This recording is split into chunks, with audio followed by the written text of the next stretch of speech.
Welcome, everybody, to the Grueling Truth Super Bowl week, brought to you by Gridiron Mo, a new interactive football app where you get to call the plays during a live NFL game, specifically the Super Bowl this weekend.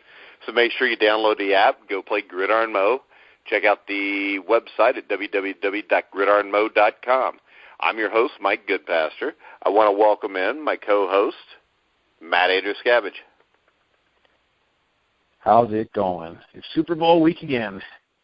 That's all you got? I did the dramatic pause when I said your name, too. I thought you were going to come up with something big. But all right. And, of course, the NFL has mandated through the Rooney Rule that we have to have at least one minority on the show tonight. So we've got Joe Rodriguez. How you doing, Joe? Hey, ándale. How are you, Mike? Okay, we're going to be banned now. All right. For those of you listening, I'm not Mexican. I just did that for Mike's enjoyment. Yeah, okay. But it'd be a little Speedy Gonzalez. I always like Speedy Gonzalez. But Donald Trump don't want Speedy in the country no more. So. But our topic tonight are the top 10 Super Bowl games in NFL history. You want to start us off with number 10, Joe? Sure. This list was tougher to compile than I thought it was going. I thought it'd just be easy, but the last 20 years we've had a lot of good games. I'm old enough. I go back to Super Bowl III. And I remember quickly, Super Bowl VI. I literally fell asleep because it was so boring. Okay, yeah, that was a bad one. Yeah, it was. That was not a good Super Bowl. No, not at all. And I watched it live, so I'm dating myself here. Number 10 for me was Super Bowl 36, Patriots-Rams. That was a terrific game, and in hindsight, and I just wish I was rooting for the Rams that day.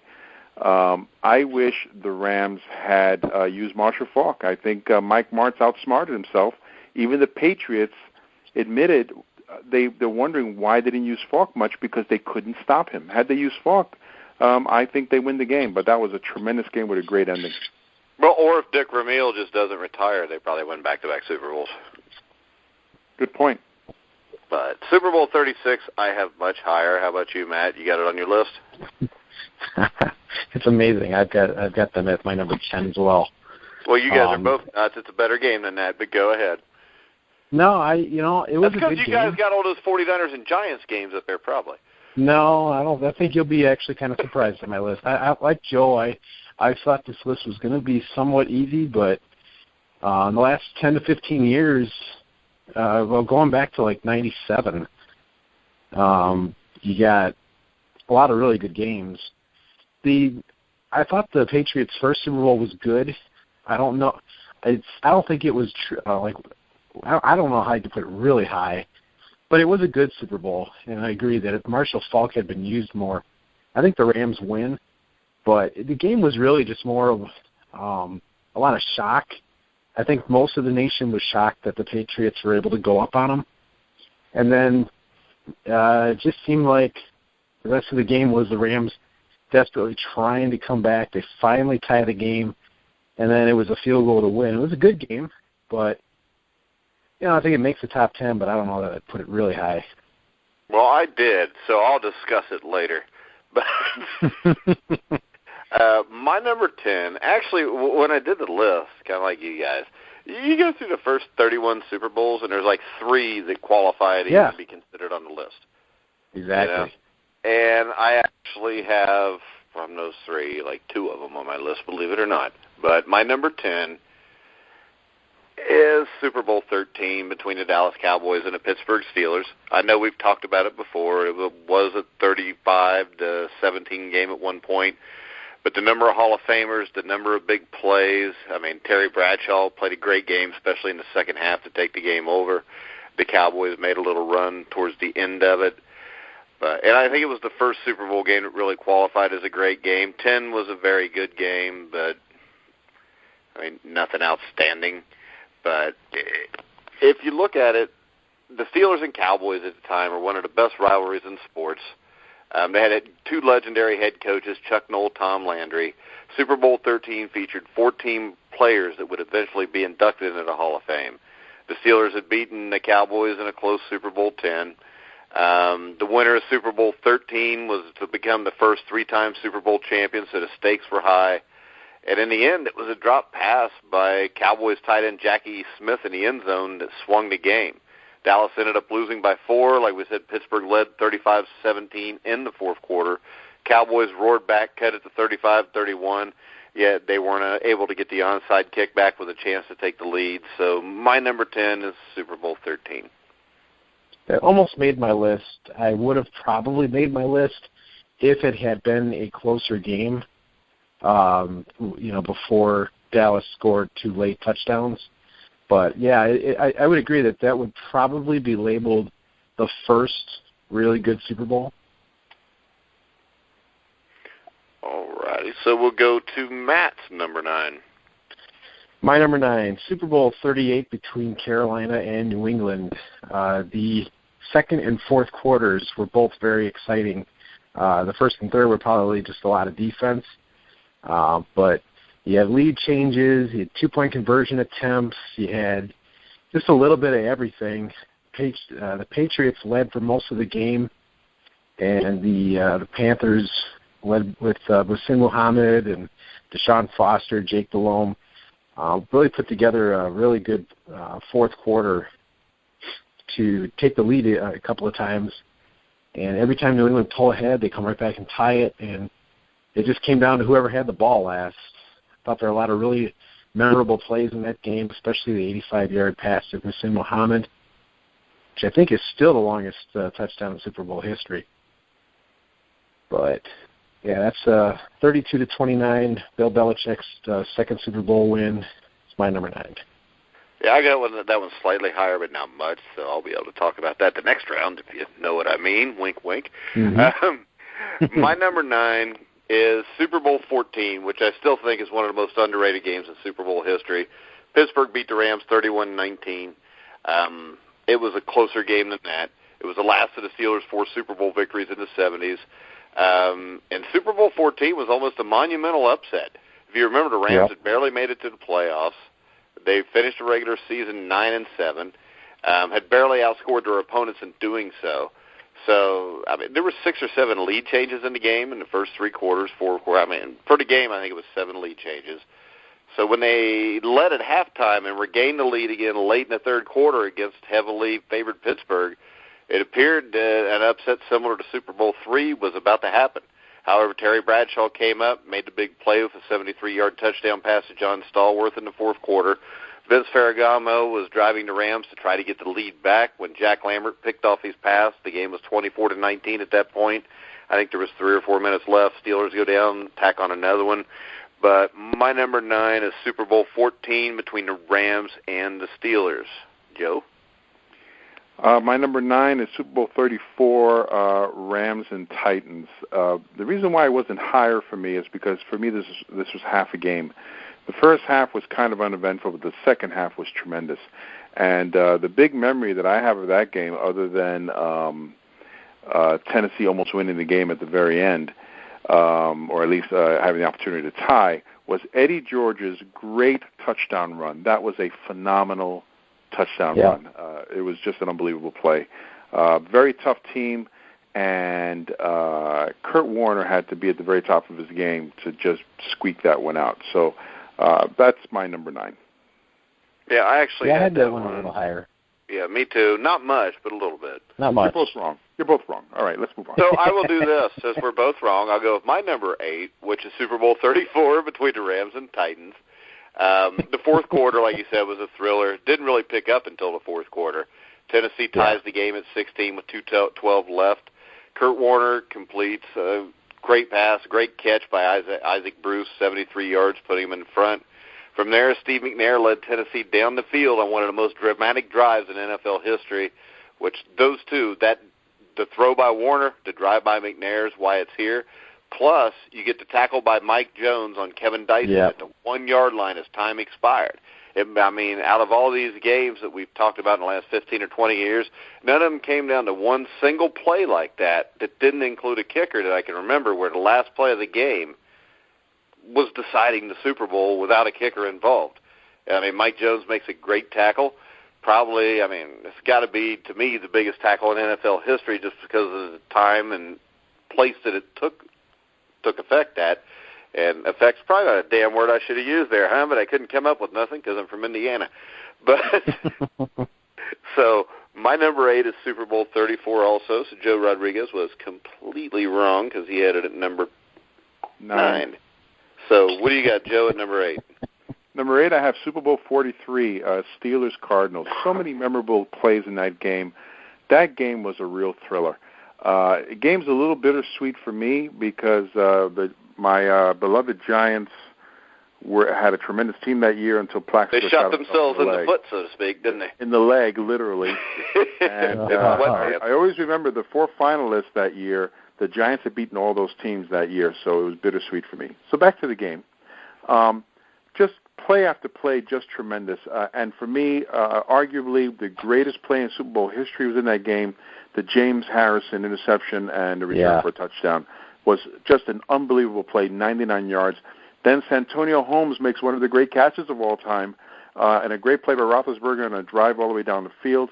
The great pass, Kurt Warner, that put the Cardinals ahead. That beautiful slant he threw to Larry Fitzgerald, where Fitzgerald's running down the middle of the field, and he's watching himself on the big jumbotron, and he's running down the field.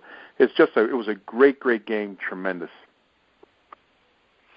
All righty, Mr. Andrew Scavage, what's your number 8? My number 8 is Super Bowl 14. Rams Steelers. Like you said, I think this is one of the most underrated, least talked about Super Bowls. Everyone just assumes that Pittsburgh steamrolled them, and it was actually a better game than the Steelers one from the year before. Well, if you remember, we interviewed Gary Dunn, was that last night or the night before last? And he talked about that Super Bowl where it just seemed like they were kind of sleepwalking through it. Right. Until Jack Lambert runs over to the sideline and asks everybody what the hell they're doing. This game shouldn't be this close. And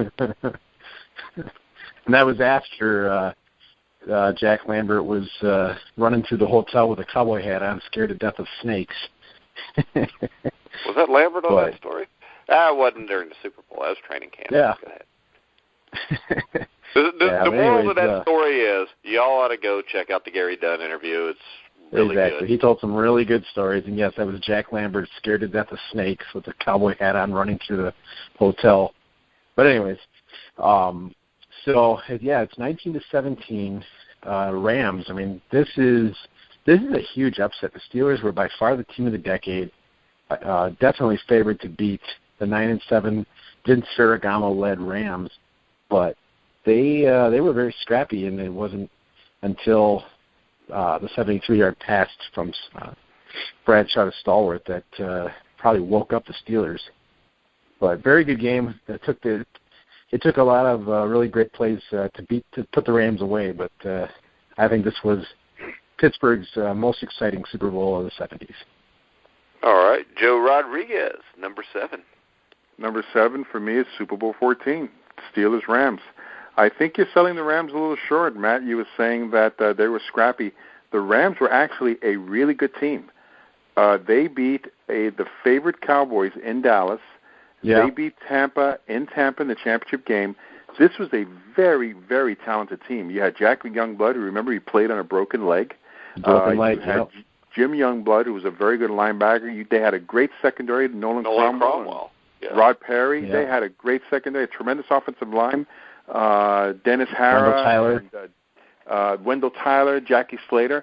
And that halfback option touchdown pass by Lawrence McCutcheon is one of the great plays of Super Bowl history.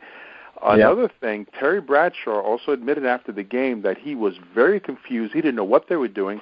They were coached by, and Mike knows this, my favorite defensive coordinator of all time, Bud Carson, who was an all-time great coordinator. He knew the Steelers. He used to be the coach of the Steelers. They gave the Steelers everything they could handle, and it was a great game. Right. Well, I guess we all agree that's a top 10 then, since all three of us had it there. No question. Matt, number 7. My number 7 was Super Bowl 34, Rams-Titans, 23-16. Like you said, though, I think the Rams really had opportunities to get more points on the board, but Tennessee's defense was so tough. The Rams would make some really good drives. They'd make really good throws to get down, and the Titans would just put the clamps on them, and they held them to field goals. But it wasn't until the fourth quarter that they were able to finally break free. But like you said, the great run by Eddie George, the 73-yard pass from Warner to Isaac Bruce, and then the great drive where I remember the Rams, I think, had 2 or 3 guys back in the backfield pressuring McNair. Seemed like they had him in their grasp, ready to take him down, and he just kept his balance. And I think it was a third down play, too, and he was able to complete a really good first down and looked like they had a shot to get that touchdown to Dyson. But like you said, Mike, that's probably the greatest tackle in Super Bowl history just because of where it was, when it happened, and just perfect wrap-up, no chance to stretch and get that touchdown. One of the best Super Bowls I've ever seen. Well, my number 7 is Super Bowl 38, Patriots 32, Panthers 29. Patriots were 14-2, fairly large favorites. It was 2 years after winning first Super Bowl. They played the 11-5 Panthers. The game featured no scoring in the first and third quarters. The teams managed to rack up 61 points and almost 900 yards of total offense, though. In my opinion, the Patriots were clearly a better team. They were favored by a touchdown or more, I believe. So it was really amazing that the Panthers hung in throughout the entire game, and with a little over a minute left in the fourth quarter, Carolina quarterback Jake Delhomme hit Ricky Proehl on a 12-yard touchdown pass to tie the game at 29. But I do remember thinking in that game they probably left him too much time, only needing a field goal. I think it was like a little over a minute left when Brady got the ball back. Of course, he wouldn't be denied. He usually never is. And like clockwork, Brady leads the Patriots down the field, setting up Vinatieri for another Super Bowl game-winning field goal, which, of course, he drills. That game, I think, really cemented the legacy of Brady, Belichick, and Vinatieri as Super Bowl legends. So that's my number 7 is Super Bowl 38.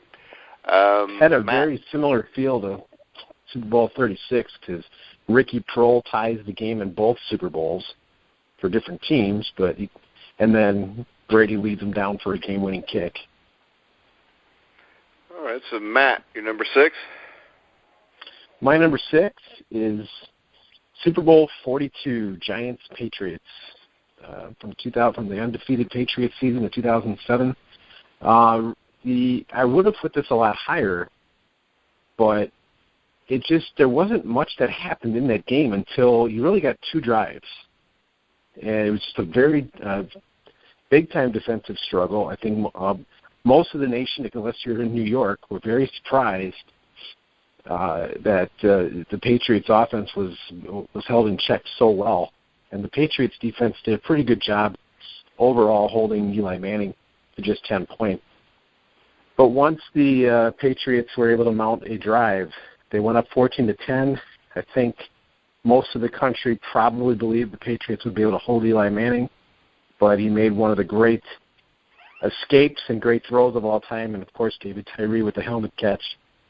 So they go up 17-14, and then were able to stop Brady because they didn't have a whole lot of time left.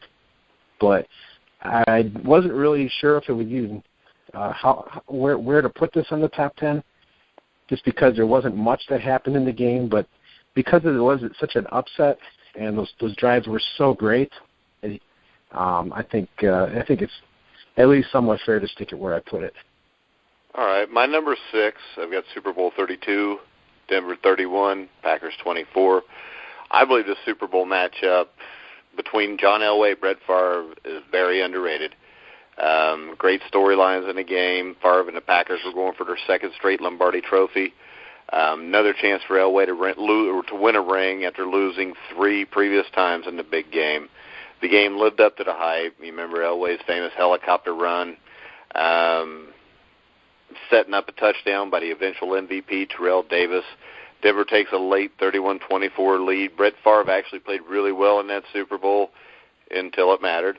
And Favre tried to lead Green Bay for the tying score, but, of course, he went 4 and out. Fourth down pass to Mark Chimera was incomplete.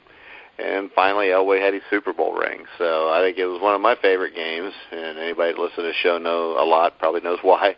But my number 6 is Super Bowl 32. Joe? Mike, are you sitting down? What? Super Bowl 32 is my number 6. That time you're right on one. That's true. I'll echo your sentiments. I agree with all of that, and especially agree with the 4 and out at the end of the game by the greatest quarterback of all time. Not. But what I really found compelling about that game, that the pace of the game was really fast, really terrific. Also, the Broncos were wearing down the huge defensive line of the Packers. I forget their nose guard's name. He was like a 300 Gilbert Brown. pounder. Yes. He was totally out of gas because of the style of play of the Broncos. They ran the ball. You know, they have that downhill running style with the zone blocking. They could not keep up. A tremendous game. Elway did not have a great game, but he was good when it mattered. The famous helicopter play that he made, he was really going for it. Really tremendous game. All right. Did you do your number 6 yet, Matt? I did not. Did.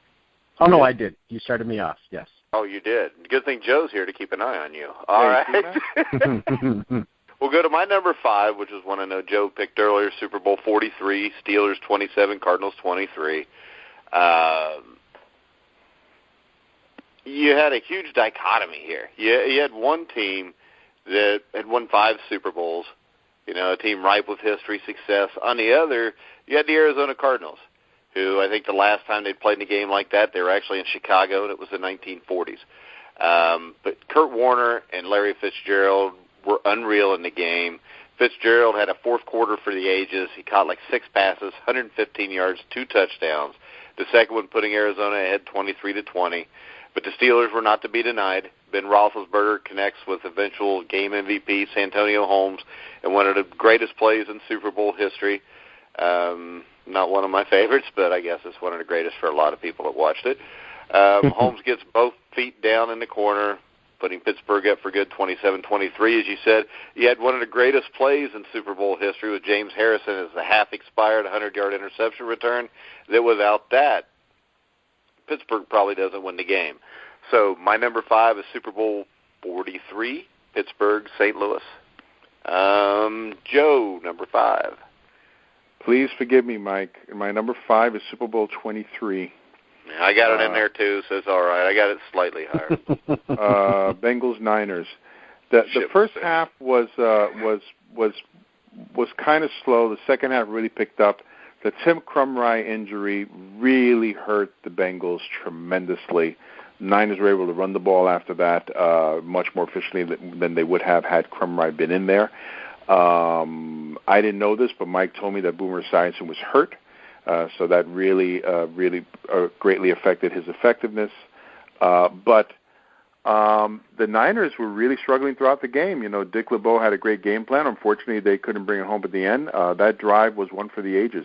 You know, everyone talks about the John Taylor throw, and there's another big throw to Jerry Rice across the middle.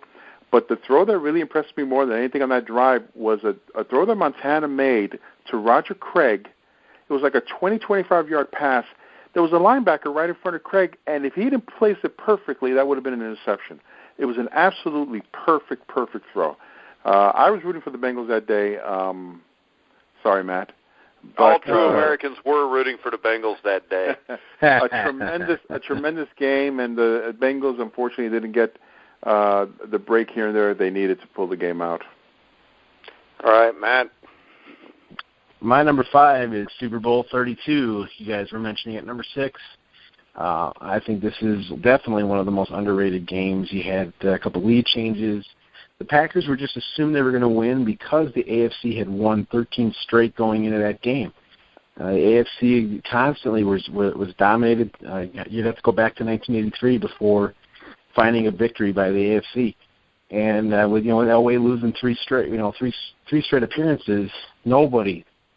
Or hardly anybody gave them a chance. You guys mentioned the offensive line versus the defensive line. The Broncos had the lightest offensive line. I think they were averaging 280, 285 pounds. Green Bay's the heaviest at 304 or whatever it was. But they dominated them. Tony Jones held Reggie White to almost no statistics. Gilbert Brown was gassed. and they were just able to run. If Terrell Davis doesn't get hurt near the end of the first quarter, he's out the whole second quarter. I think they blow him out. He had like almost 160 yards rushing in 3 quarters, and it was a great game though. You had lead changes, you had turnovers, a lot of great plays. Elway with the helicopter run, one of the best Super Bowls I've ever seen by far. All righty, Wilt, we are getting into our top 4, but first we're going to check out this commercial from Gridiron Mo. We'll be right back after this. This is former All-Pro Leon Searcy. I've got a new interactive app called Gridiron Mo, where you get to call the plays, offense or defense, and a live NFL game. You get to interact with other fans, pick the play, pick the call. That's Gridiron Mo. All right, you're back on the Grueling Truth Super Bowl week. We've got the top 10 Super Bowl games in history. I'm your host, Mike Goodpaster, with my co-hosts, Matt Andrews-Scavage, Joe Rodriguez. So where are we at here? We going with Joe next at number 4? Sure. Number 4 for me is Super Bowl 42, Giants-Patriots.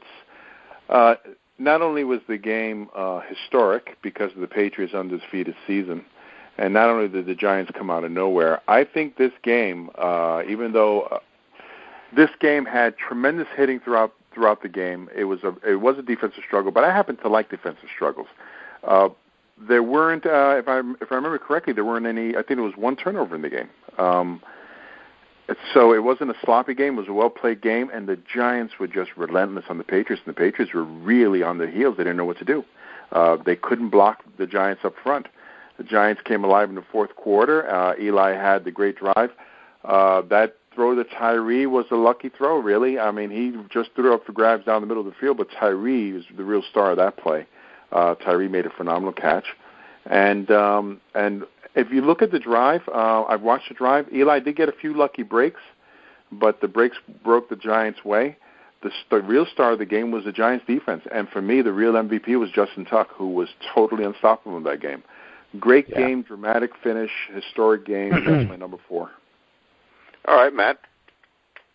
My number 4 is Super Bowl 43. I almost put this game really high, but definitely one of the best Super Bowls I've ever seen. Like you guys mentioned, the James Harrison play. If that play doesn't happen, I think Arizona wins this game because that pass was thrown into the end zone. They definitely get 3 points. It was, I think it was 10-7 at the time, and Harrison just made a really good break on the ball, goes 100 yards, makes it 17-7 at the half. But then you had 2 touchdowns to Larry Fitzgerald in the second half, including the play that Joe mentioned before, the 64-yard pass, where Fitzgerald's running down the field. He had one of the most dominant playoff runs ever. And then, of course, you had the final drive where Roethlisberger was able to hit Santonio Holmes. He also had a safety in that game. It was 20-14, and then the Cardinals get a safety because of holding in the end zone, make it 20-16. They take the lead, 23-20. You're thinking maybe Warner's going to get a second ring, but Roethlisberger made a really great drive, and what a great catch by Santonio Holmes. What I really like about this game is it had everything. You had lead changes, you had just great plays by both teams, defense, offense, whole 9 yards. All right, my number, where are we at? 4? My number 4 is Super Bowl 23. 49ers 20, Bengals 16. Well, not a lot of scoring in the first half, but there were some big plays. But the hitting in that game was I remember David Fulcher lighting up Roger Craig, Ronnie Lott lighting up Ickey Woods. You had the Crumry injury, which David Grant played really well after that, so I don't think that's as big a deal as a lot of people make it out to be, but we'll never know. Crumry was a great player, one of the better nose tackles of that decade, I think, or maybe even of all time until that injury. You had Stanley Wilson the night before the Super Bowl. We all know what happened there. You had Lewis Billups dropping the interception early in the fourth quarter, which could have possibly changed the game, but it didn't. We had Stanford Jennings' 92-yard kickoff return, followed up by, 3.5 minutes left. Joe Montana goes 92 yards, hitting Jerry Rice several times during that possession, hitting Roger Craig on a big play during the possession, and finally finishing it with John Taylor catching it. So number 4 for me is Super Bowl 23. Matt, your number 3? My number 3 is Super Bowl 49 last year.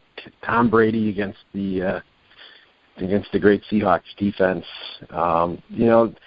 This game had potential to go even higher, but it was kind of a sloppy game. There were turnovers, but the Seahawks were definitely grinding. You had the Patriots, they weren't giving up. They were able to mount a couple of drives, especially against that defense, which was really good. And then, you kind of thought the game might have been over when Brady threw that interception to Bobby Wagner. And I think Wilson turned it right into 7 points. But being down, I think they were down 24-14, he came right back, was able to get the lead 28-24, and then really had the feeling that Russell Wilson was going to put them up for good once Jermaine Kearse had one of the luckiest plays I've ever seen. And then, if Marshawn Lynch gets the ball, maybe they score. I mean, he gets it right away, and then he gets down to the 1. We've talked about this before. I don't really diss Steve Carroll for making the call just because, they still have 2 more plays to run it. But it's too bad for them. He's kind of open guy, but defensive back really made a great play on the ball. And the game had a lot of everything. I might have put it higher, a little sloppy, but all in all, it was a good game. All right, I got number 3. The same thing you got. I've got last year's Super Bowl also.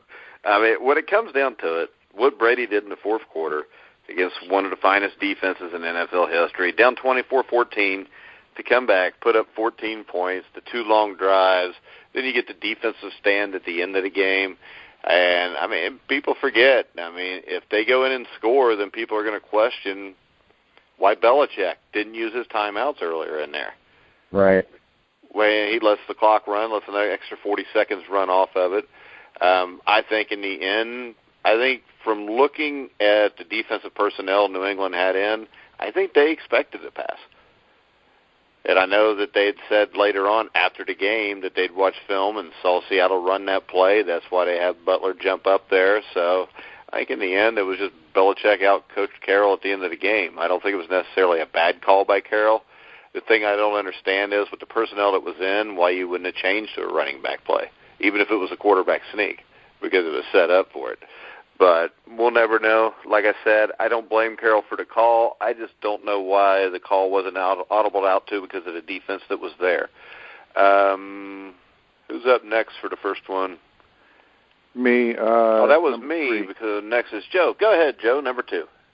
Number 3. I didn't say number 3. Yeah, he didn't give us 3 yet. Number 3 is, shockingly, Super Bowl 49. Damn, all 3 of us. Yes, that one. That's tic-tac-toe. Do we win something? Judges. I talk about pacing a lot because you could tell when the game is intense and the pacing is really good. Those are the best games because everyone's on edge and you're on the edge of your seat, not wondering what's going to happen next. That's how I felt about this game. I love the chess match between one of the great quarterbacks of all time and Tom Brady against one of the great defenses of all time. And Kearse's catch was unbelievable. The call, everybody kills Pete Carroll for the call. The call wasn't horrendous. What was bad about that play was where Wilson placed the ball. If the ball is low, it's an incomplete pass. He either catches it or it's incomplete, and it's where he placed it. If he places the ball low, Butler can't make a play. So that's what I really have a problem with the play. Although I thought he should have ran this guy in as well. But a great game, and I love the meme of Richard Sherman crying "Oh no" on the sidelines when the interception happened. Actually, one of Me my too. I'm not. What else was really interesting? Go ahead. What else was really interesting about that last play with Butler is The really unsung hero of the defense in that was Brandon Browner. Brandon Browner absolutely destroys Jermaine Kearse as he's trying to set up a pick to free up Ricardo Lockett, and Browner just blows it up. And then it really kind of allows Butler to make a jump on the ball because he's behind Browner, and Lockett's going on a slant, and Browner blows it up, and Butler's able to get in there. Just a great play. I mean, Browner's a 6'4" behemoth cornerback. And so that was really able. Well, go ahead. No, go ahead. Finish it off because I was going to ask something else. No, just saying. I think Browner was really the unsung hero in that play. All right. So have you done your number 3 yet, Matt? That was my. Yeah, we all had 49. 49. That's what I thought. So we'll go number 2, Joe. My number 2 is Super Bowl 13, Steelers Cowboys. You're crazy. Unlike what you guys said, you had mentioned how the Jackie Smith drop had changed the game. I always felt that the Steelers were in control, even though the Cowboys made a furious comeback to win the game. But these were, without question, the 2 best teams in the NFL. You had the Jackie Smith drop. You had a big pass interference call on the Cowboys. You had a special teams fumble. You had the strip sack. I think it was Hollywood Henderson that taken the ball out of. Yeah, wasn't that the game where Hollywood also returned a kickoff for like 50-some yards on a reverse? No, that was Super Bowl 10. Oh, you sure about that? I'm positive. It was the opening kickoff. And you're a lot older Pearson, than me, so you'd remember better. No, the reason why I remember it because I was just watching it yesterday. Okay. Literally. Preston Pearson caught the ball, and then he gave it to Hollywood Henderson. It was the opening kickoff. That's Super Bowl 10. Another very good game. But the level of play at 13 was great. The great Roger Staubach made a furious comeback at the end. He just fell short. But I always felt the Steelers were in control, even with the Jackie Smith drop. But that's my number 2 Super Bowl. Well, at least I had it in the top 10. Matt had no respect for you and didn't even have it in there. Matt, what's your number 2? I had it. It would have been probably my number 11. My number 2 is Super Bowl 23. Like you guys were talking about, the first half's a little bit slow, and then it really picked up in the second half. I think he still had a lot of big plays. The Bengals really showed a lot of poise. Montana still threw for 357 yards in that game. Jerry Rice had over 200. A lot of big plays made, but they weren't able to turn a lot of those into points, or at least 7 points. And you had the great plays like the Bill Romanowski interception. The Ronnie Lott hit on Ickey Woods. David Fulcher hit on Roger Craig. There's just so many great plays in that Super Bowl. And then after the kickoff return by the Bengals, and then they get another drive after Montana scores to Rice to go up 16-13. And then, of course, the great drive, as good as any drive in the history of the NFL. And so I feel like the game just really had a lot of everything. So that's my number 2. Okay, my number 2, before I say that, it looks like we're probably going to have a clean sweep on our number 1 also. But I would think so. Yeah. My number 2 is Super Bowl 36, even though you guys didn't have it that high. I remember the game sitting on the edge of my seat from the beginning to the end. It was a heart-stopping game. I remember I just got the internet, and there was this board for football fans on there. And, there was nobody picked the Patriots. When I picked the Patriots, I was told that I was an idiot by a guy that lived in the north. I think his name was Dave Koska. Guy was an absolute idiot. If Dave listens to the show, or anybody that knows Dave that listens to the show, you could tell him he can come on any time and we'll discuss his football knowledge. But I got so sick of hearing all these people talk all this crap. Belichick's a great coach. New England builds a 17-3 advantage on the strength of a Ty Law pick. Pick 6, I believe it was, off Kurt Warner. Tom Brady throws a touchdown pass to David Patton, but then St. Louis gets back on track. The Ricky Proehl touchdown, game gets tied. Then Brady, in his first big Super Bowl moment, leads them on I think they only had a little bit over a minute left, puts them in field goal range. Vinatieri comes up, makes the first of his 2 Super Bowl winning kicks. giving New England his first Super Bowl championship ever, the first of 4 over, a 14, 15-year period. So my number 2 is that. Number 1, Matt, I'll let you go first. Super Bowl 25, Bills Giants. I think this has been regarded as the number 1 Super Bowl probably since it happened, and I don't know that too many polls have it lower than 1. Not many. It's as good of a game as you'll ever see. You know, the high-powered Bills of 1990.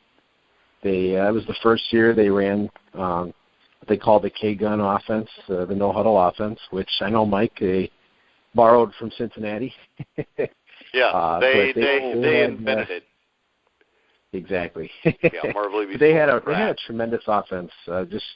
You really had a lot of everything. Thurman Thomas, Andre Reed, James Lofton, Keith McKellar, very good offensive line, Jim Kelly, and they were deep. Kenneth Davis coming off the bench as a running back. Just had so much offense. But the thing that the Giants did that was so smart was they shortened the game. Those 2 really long drives. You had the long drive in the second quarter, and the big play in that game and that drive was the Mark Ingram. I think it was like 3rd and 12 or 3rd and 14, and he broke like 75 tackles to get that first down. And then they get the ball right away in the third quarter, and they go on another long drive. It was like 9-10 minute drives. Took up the whole third quarter. By the time Kelly gets back on the field, they go down and score, but the Giants had just shortened the game so much. And it's Bill Belichick is the defensive coordinator, and he, found some holes in the Bills' offense, and with a backup quarterback, Jeff Hostetler, you got an aging superstar in O.J. Anderson, who really didn't have all that good of a year, but really turned it on in the Super Bowl and was Super Bowl MVP. And you got the last drive by the Bills, and 47-yard field goal in the grass, which Norwood had never made anything over like 43 or something like that. Had the distance, but just wasn't able to make it. And the Giants, it was kind of an improbable Super Bowl run, but they were able to get past my Niners and then beat one of the great offenses of all time. So hats off to the Giants. Great Super Bowl. Yeah, that's my number 1 too. I mean, I think it had to be the cleanest Super Bowl ever played. Neither team committed a turnover from the start, intensely contested. And I'll tell you, the job that Belichick did on that defense, he didn't really stop the Bills' offense, but what he did is he didn't let them play in the rhythm they usually wanted to. He forced them to run the ball, which Thurman Thomas played an absolutely great football game and probably would have been the MVP if the field goal was made. I mean, the Bills were heavily favored. I mean, Bruce Smith, I remember sacking Jeff Hostetler for a safety to put the Bills up 12-3 in the second quarter. It appeared Buffalo was ready to pull away. I mean, they bludgeoned the Raiders the week before, 51-3 in the championship game. Then Hostetler leads the Giants to a touchdown before halftime. And then I think, Joe, didn't they come out the first drive of the third quarter, and the drive went like over 10 minutes? Yeah, 9-something. Yeah, and I mean, they ended up holding the ball for over 40 minutes. Yeah, they held the ball for 40 minutes, eventually capped off by an Otis Anderson touchdown. I mean, O.J. Anderson, 11 years before, I think, was the Rookie of the Year. 1980, 1979. 79, because I think 79, he was either first or second. It was him and Walter Payton. It came down to that last game of the season on who would be the rushing champion.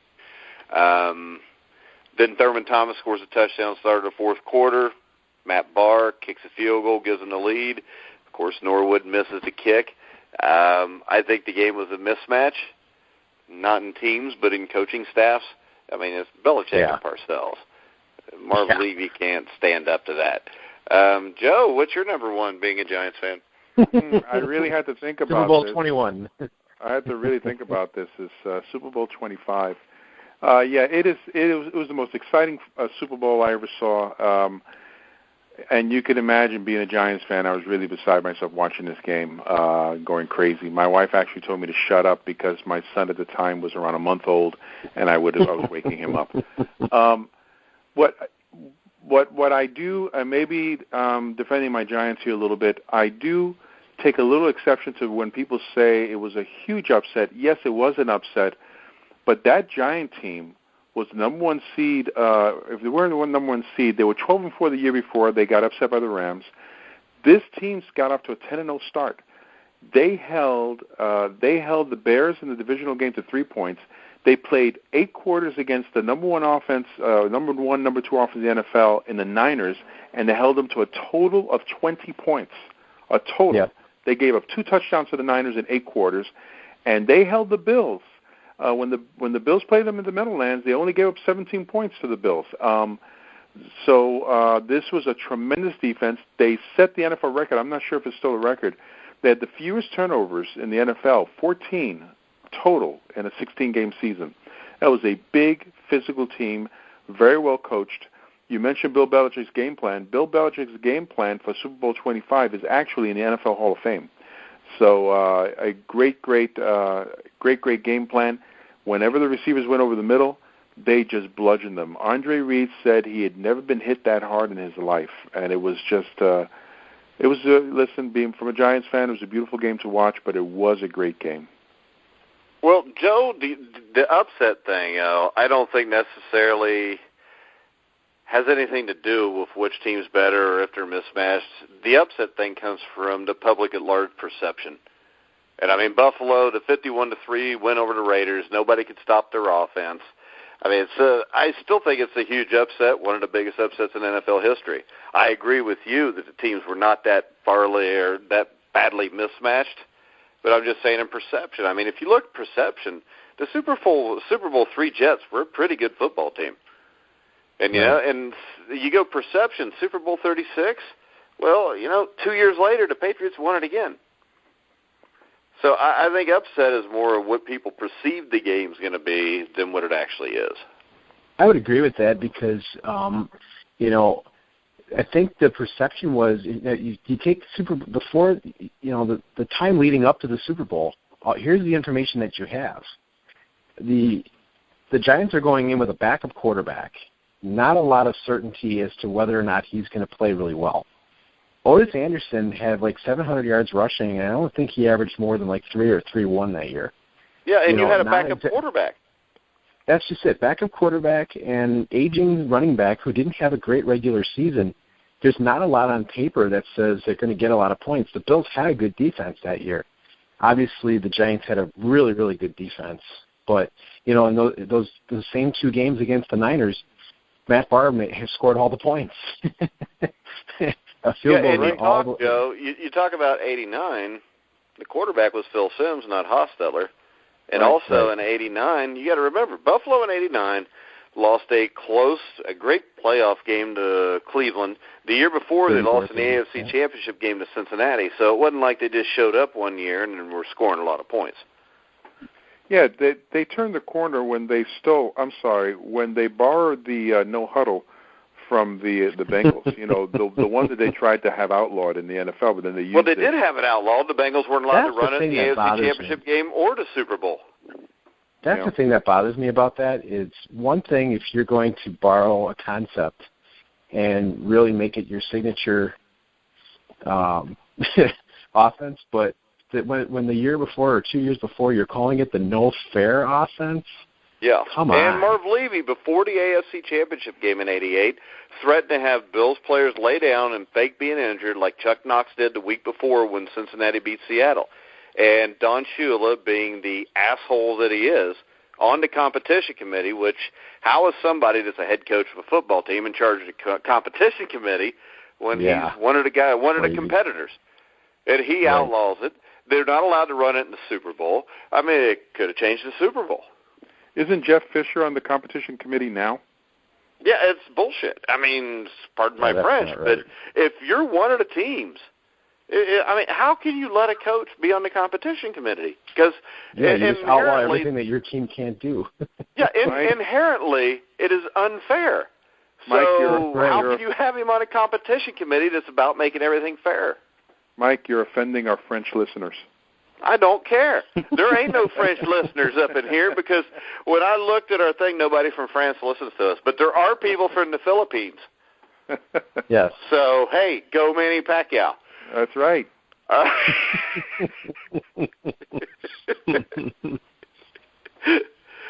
But all right, so Joe, we haven't got your pick on the Super Bowl this week or coming up this week, since you were as important as our former NFL players that were on to talk about it.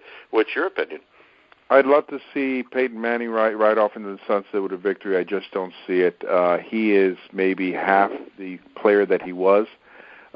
Mike, you said something very interesting to me in a conversation the other day.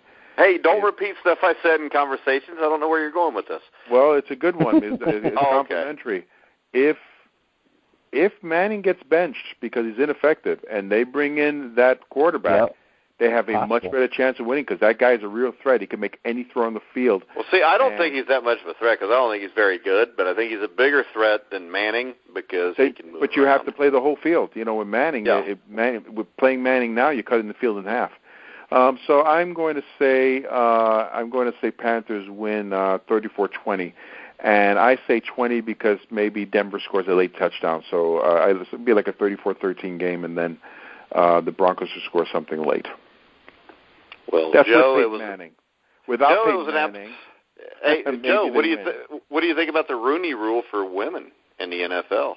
I don't like the Rooney Rule for African American candidates. I don't, just go with the best candidate. Unfortunately, people will discriminate because of color of skin and because of gender. Maybe I'm a little too idealistic, but I just like to go with the best candidate. I don't care if you had 3 arms and 1 eye. If like you, Mike, you have 3 arms and 1 eye. I know. I got 2 arms in my upper body and 1 at the lower end. Go ahead. Now my grandson cannot listen to the show because of you. Hey, it's 11:30 at night. Of course, we'll put the show out at 10 in the morning. But go ahead. But let's just go with the best candidates. I don't like if I'm the owner or a general manager. I don't want to be dictated to, and I also think it's insulting. Okay, let me interview this black coach to satisfy the Rooney Rule. It's an insult to the guy being interviewed and an insult to the team. It is. Well, the thing is this: the way things are nowadays, you got to politically appease everybody, and I mean it's old, it's stupid. The NFL's a freaking joke, anyways. They don't take care of the players that got them all the money they've got. I mean the rules half the time are interpreted differently by everybody. They go and they play the National Football League in another country.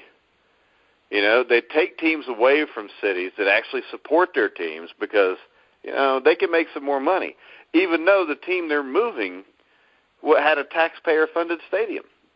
Right. I'm waiting for them to implement the Rodriguez rule so they have to interview Puerto Rican candidates. Exactly. At what point does this stop? I mean, well, see, there's not enough Puerto Ricans to raise hell in this country whether they would care. But I haven't heard women raise hell about getting these jobs. No, not at all. I mean, if you look at it, you can count on one hand the number of high school women's football coaches there are that are assistants and college. I think in college there's maybe 1. So how are they qualified to coach in the NFL? Now, as executive position, yeah, because everybody needs secretaries, but still. Wow, that's horrible. No, I can horrible. See. I see. A post that a position could that would be good for a woman, and I please forgive me, any women listeners out there.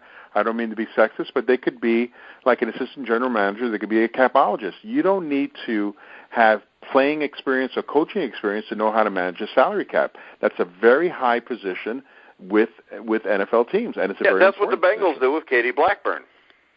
She manages the cap? She's the one that runs the salary cap. And actually, it's been done a lot better since she's taken over 5 or 6 years ago. Yeah. So that kind of job I could see. Coaching, from a coaching standpoint, being coached by someone who's never played the game is difficult. I don't know how players would respond, even if she was the most knowledgeable person in the room. Players would generally not respond to someone who did not play the game. Do you agree, man? The thing that bothers me is, like you said, I just don't see a lot of women raising this, issue up, like that there's so many qualified candidates and they're just being shunned because they're women. I just don't think that exists. And, as far as the other quotas go, maybe there are owners that are still like that idiot out on the Clippers. But I think that's a very small group. I think most owners, most teams are very open to. It doesn't matter what color you are. It doesn't matter what your background is. If you know the game of football, you're going to get an opportunity. I just think a lot of people are past this, and unfortunately, this is just another reason it's just pandering in my opinion. I just think it's really silly, and I'd be so insulted if that's the only way I could get an interview is because they have to interview someone that looks like me. Listen, let's call it for what it is. The NFL doesn't care about anything. They don't care about injuries to its players. They don't care about gender equality. They don't care about racial equality. They don't care about cancer, the breast cancer awareness.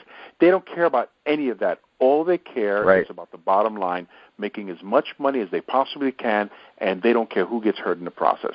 So this is just another publicity stunt by the NFL media machine who cares about nothing and nobody. Well, they're just like any other corporation anymore. All corporations are like that. I mean, you look at the guy that's got the Super Bowl one, the Troy Haupt or whatever his name is.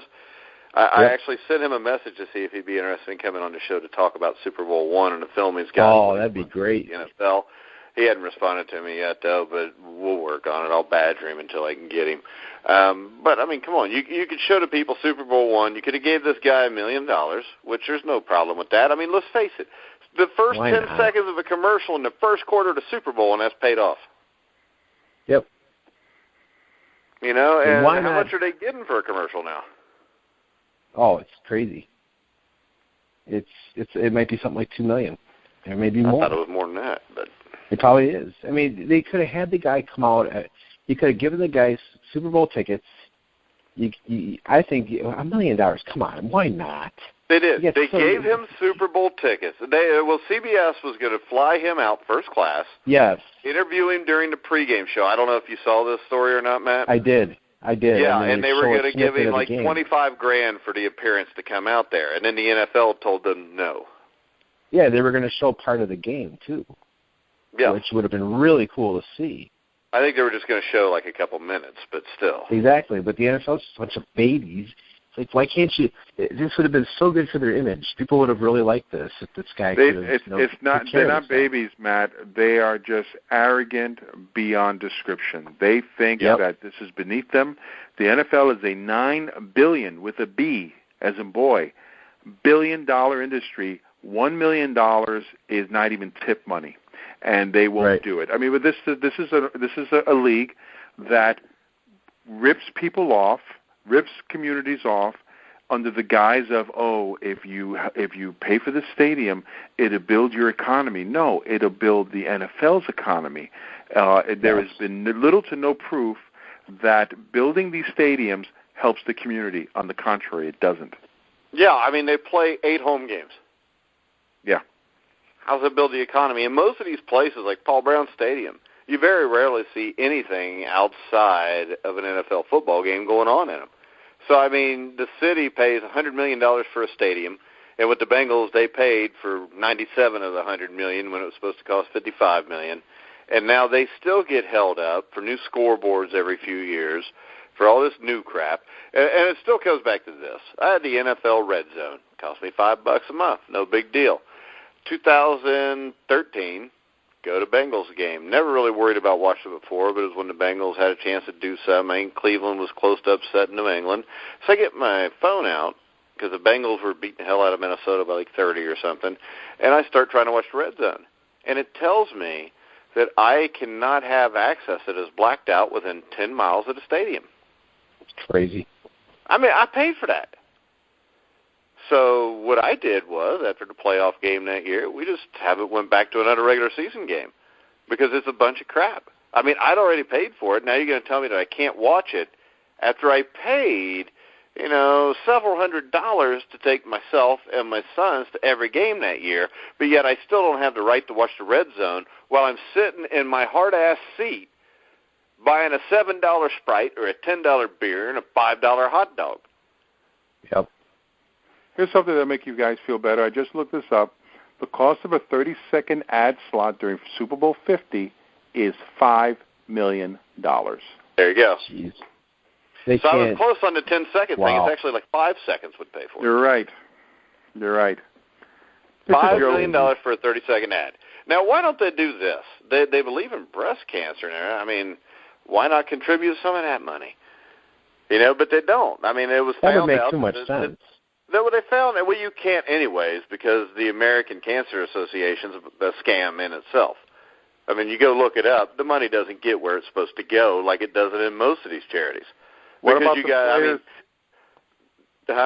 I'm sorry. What about the players who try to honor their loved ones that they've lost to cancer? But it's not Breast Cancer Awareness Month, and the NFL has the goal to find these players. Yeah, which is unbelievable. But you know what, Devin Still? But didn't you bring up Devin Still? He can do it all year though because it's a good publicity stunt for the NFL. Right. You know, they played on that all the years, and I forget who it was. It was the Steeler. Was it Arnett Hayward's son?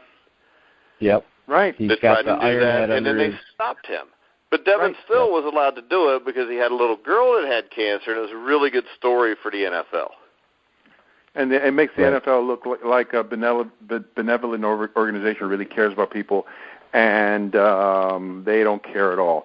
You know that the NFL is also the league that changed their tax status because they came under a lot of criticism when it became public how much Roger Goodell made. Once they changed his tax status, then you no longer can find out what Roger Goodell makes, but we all know he makes $50 million or more a year for... ridiculous. Yeah, but the thing is this, the NFL was non-profit from like 1966 to last year. Yeah. Right. So the NFL didn't have to pay taxes. The teams did, but the NFL didn't have to. I don't know if it's going to happen in our lifetime, but the NFL, the NCAA, they will go down. It may not happen in our lifetime, but, you know, everything has a down period, everything. And the NFL will get theirs eventually. Well, I doubt it, Joe. But it seems like it's you can get just about anybody to run it, and it's just going to continue to make money. It's just, I mean, they're playing football. Popular. It'll make money. I just wish Donald Trump wouldn't have jumped a bit. Maybe we'd have the USFL today. Yeah, I know. The USFL would have been really good competition. That would have been good for both leagues. Yeah, but, you know, everybody always gets greedy. Trump and those guys that were voting on that got greedy and wanted to try to play in the fall, and you can't go against the NFL because the NFL will shut your ass down. And I mean, the NFL lost a lawsuit, and it cost them $1. Yeah, that could have really broken them, but the jury misunderstood the judge's instructions, and it favored the NFL. Well, they either misunderstood it or the NFL paid all the jurors off. You never know. Yeah, you never know. But, all right. This is one of the top 10 Super Bowls of all time, this discussion? What's that supposed to mean? That's kind of a smart-ass remark if you ever want to come back on. Oh, well, whoa. with the fees that you pay me. But, hey, I want to thank Joe Rodriguez, who everybody, if you don't know, is the head of the John Ruiz fan club. Oh, my God.